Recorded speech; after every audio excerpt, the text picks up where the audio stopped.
நற்செய்தியின் கூட்டங்களில் இந்த 7ஆம் நாள் இறுதி நாளில் நாம் அனைவரும் மறுபடியும் இந்த இடத்தில் கூடி வரக்கூடிய ஒரு பெரிய கிருபையை பாக்கியத்தை நம்முடைய தேவன் நமக்கு தந்தார்.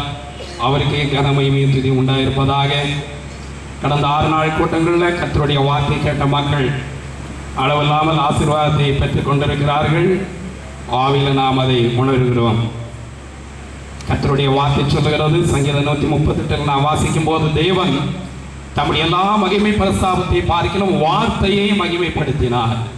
இந்த வார்த்தை தான் தேவன் வார்த்தையாயிருக்கு. ஆதியிலே வார்த்தை இருந்தது, வார்த்தை தேவனாயிருந்தது, அந்த வார்த்தை தேவனோடு இருந்தது, அந்த வார்த்தை தான் கிருபையும் சத்தியம் நிறைந்தவராய் மாம்சத்தில் வந்தார். அவர் தான் கர்த்தராகிய இயேசு கிறிஸ்து.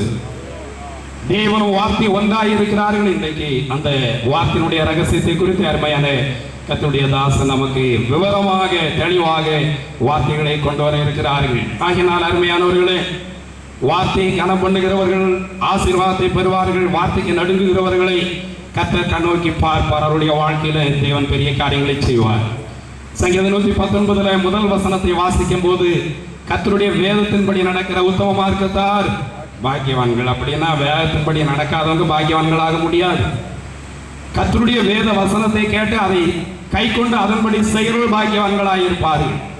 ஆக இங்கே இந்த பட்டணத்தின் ஆசீர்வாதத்திற்காக கடந்த 6 நாளும் கர்த்தருடைய வார்த்தை அறிவிக்கப்படுகிறது. அருமையான சகோதரி, கர்த்தர் அதற்காக பலப்படுத்தினார்.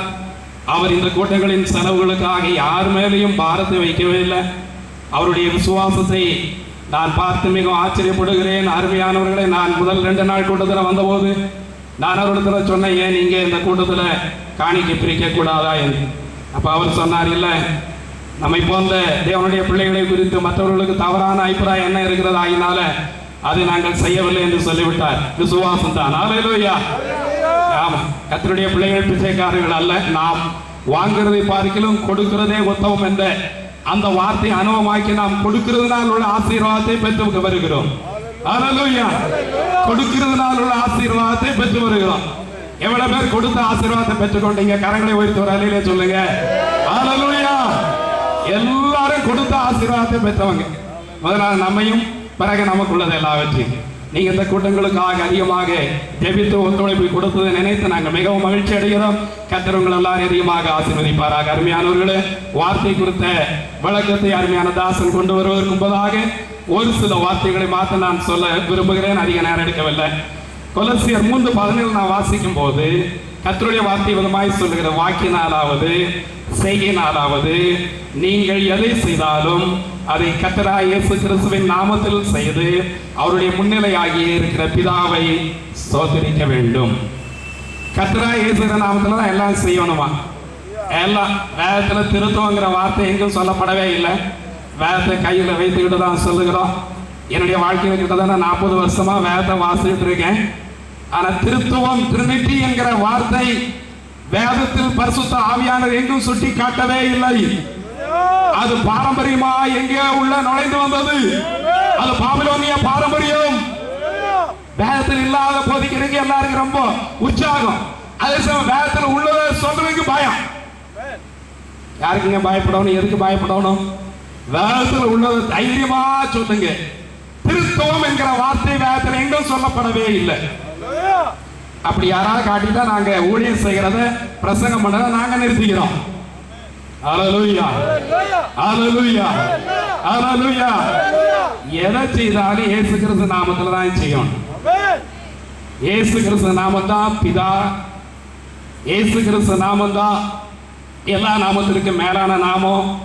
ஆகினால் அருமையானவர்களே, கர்த்தர் தம்முடைய ஜனத்தை கடைசி நாளில் கூட்டி சேர்க்கும் போது அவருடைய வார்த்தை விதமாய் சொல்லு, என் நாமம் தரிப்பிக்கப்பட்ட என் ஜனங்களை கூட்டி சேருங்கள்னு சொல்லுவார். அவருடைய நாமம் தரிப்பிக்கப்படணும்னா அப்போஸ்தலர் 2:38 படி கர்த்தராகிய இயேசு கிறிஸ்து நாமத்தில் பாவ மன்னிப்புக்கு என்று ஒவ்வொருவரும் ஞானஸ்நானம் பெற்றுக்கொள்ள வேண்டுமா? கொலோசியர் 3:27-28 வாசிக்கும் போது, கிறிஸ்து இயேசுவுக்குள்ளாக ஞானஸ்நானம் பெற்ற நாம் அனைவரும் கிறிஸ்து இயேசுவை தரித்து கொண்டிருக்கிறோம். எவ்வளவு பேர் இந்த வார்த்தை கீழ்பிடித்து அனுபவமாக்கிறீங்க? கரங்களை தூக்கி ஒரு அலையில சொல்லுவோம். அல்லேலூயா. அல்லேலூயா. அல்லேலூயா. இங்க இருக்கிற 99% இந்த அனுபவத்தை பெற்றுக்கிறதுக்காக கர்த்தரை நன்றியோடு துதிக்கிறோம். ஆனா ஒரு சிலர் இந்த அனுபவத்துக்கு இன்னும் வரல. எதை செய்தாலும் கர்த்தராகிய இயேசுவின் நாமத்தில், ஞானஸ்நானம் இயேசுவின் நாமம், கர்த்தராகிய இயேசுவின் நாமத்தில், ஒரு வீடு பிரவேசம் செய்தாலும் கர்த்தராகிய இயேசுவின் நாமத்தில், ஒரு திருமணத்தில் தம்பதிகளை ஆசீர்வதித்தாலும் கர்த்தராகிய இயேசுவின் நாமத்தில், வேற எந்த நற்கிரிகளை செய்தாலும், எந்த காரியங்களை ஊழியத்தின் பாதையில் செய்தாலும் என்ன இயேசுகிற நாமத்தில் செய்யணும். அதான் அங்கீகரிக்கப்படும், அதுதான் ஆசீர்வாதத்தையும் பெறும், அதுதான் முடிவில் வெற்றியும் பெறும். அல்லேலூயா. அல்லாதெல்லாம் அருமையானவர்களை வேதத்தில் இல்லாதபடி செய்து கடைசியில் ஆக்கிரமிச்சிருக்காரு. உங்களை நான் ஒரு காலம் அறியே, நீங்கள் எவ்வளவு என்னை விட்டு தூரமா போயிடுங்கன்னு சொல்லுவார். சில ரொம்ப வருஷங்களாக 100 வருஷம் ஊழியம் செய்தாலும் சத்தியத்தின்படி செய்யாம, சத்தியத்தின்படி நடக்காம, மல்யுத்தம் செய்யாம, எவ்வளவு பெரிய ஊழியத்தை பிரமாண்டமா செய்திருந்தாலும் கடைசி ஆண்டவர் கூலா சொல்லிடுவார், ஆக்கிரமிச்சிருக்காரு, உங்களை எனக்கு தெரியவே தெரியாது, என்னை விட்டு நீங்க ஆகண்டு போயிருங்க. அப்புறம் என்ன பிரயோஜனம் நினைச்சு பாருங்க. எதை செய்தாலும் வேத வசனத்தின்படி, சட்டத்தின்படி, ஒழுங்கின்படி செய்தா இங்கேயும் ஆசீர்வாதம், அங்கேயும் ஆசீர்வாதம், இங்கேயும் பலன், அங்கேயும் பலன் எல்லாம் உண்டு. கர்த்தருக்கு மகிமை உண்டாவதாக. ஆகினால் இந்த நற்செய்தியின் கூட்டங்கள் இந்த 7ஆம் நாள்ல இங்க வந்திருக்கிற உங்கள் ஒவ்வொருவரையும் கர்த்தர் ஆசீர்வதிப்பாராக.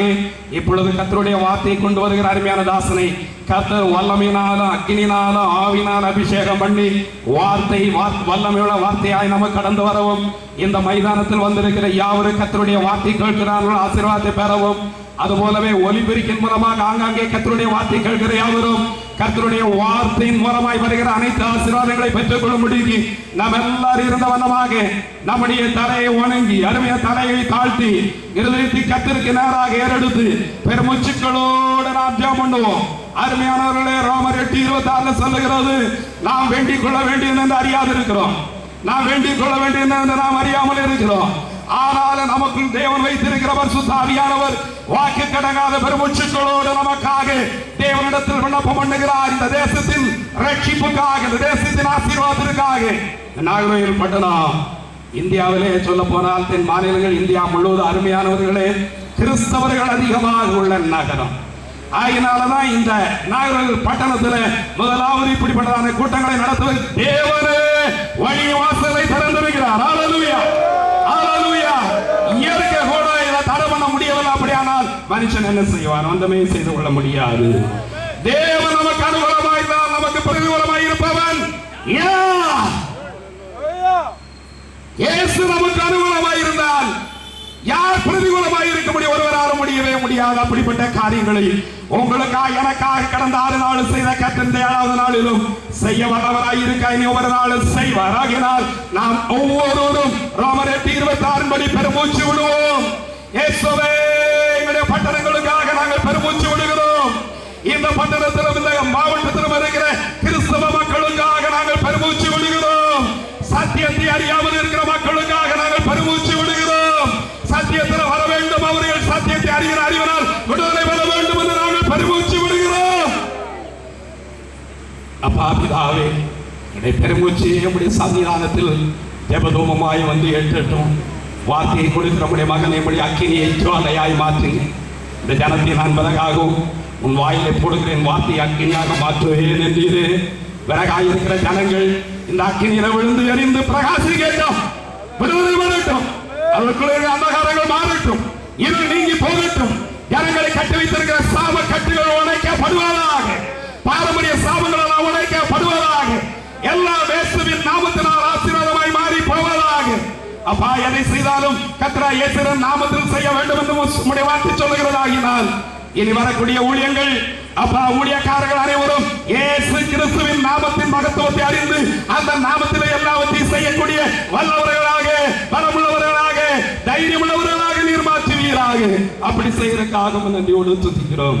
வார்த்தை கொண்டு வருகிற மகன் மூலமாக அந்த அபிஷேகம் எல்லாருமே இறங்கட்டும். நீர் அப்படி செய்யறதுக்காக நன்றியோடு துதிக்கிறோம். இந்த நாள் வரை இயற்கை அனுகூலமாக்கி தந்தீங்க.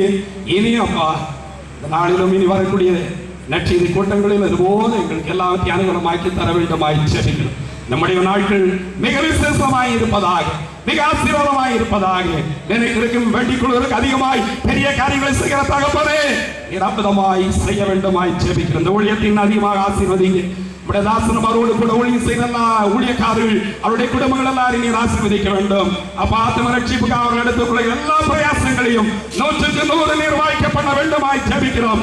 தானியேலுடைய காரியம் ஜெயமாய் இருந்து வேதத்தில் வாசிக்கிறது போல அருமையான ஊழியக்காரருடைய எல்லா முயற்சிகளும், எல்லா வாஞ்சிகளும், எல்லா விருப்பங்களும், ஊழியத்தின் எல்லா பாதைகளும் வெற்றியாயிருப்பதாக, ஜெயமாயிருப்பதாக. நீர் அப்படி செய்யறதுக்காக நன்றியோடு துதிக்கிறோம். ஜெபம் கேட்கப்படினாலும் ஸ்தோத்திரிக்கிறோம். இயேசு கிறிஸ்துவாகிய உம்முடைய நாமத்தில் இந்த ஜெபத்தை கேட்கிறேன் நித்தியமுள்ள நல்ல பிதாவே, ஆமென்.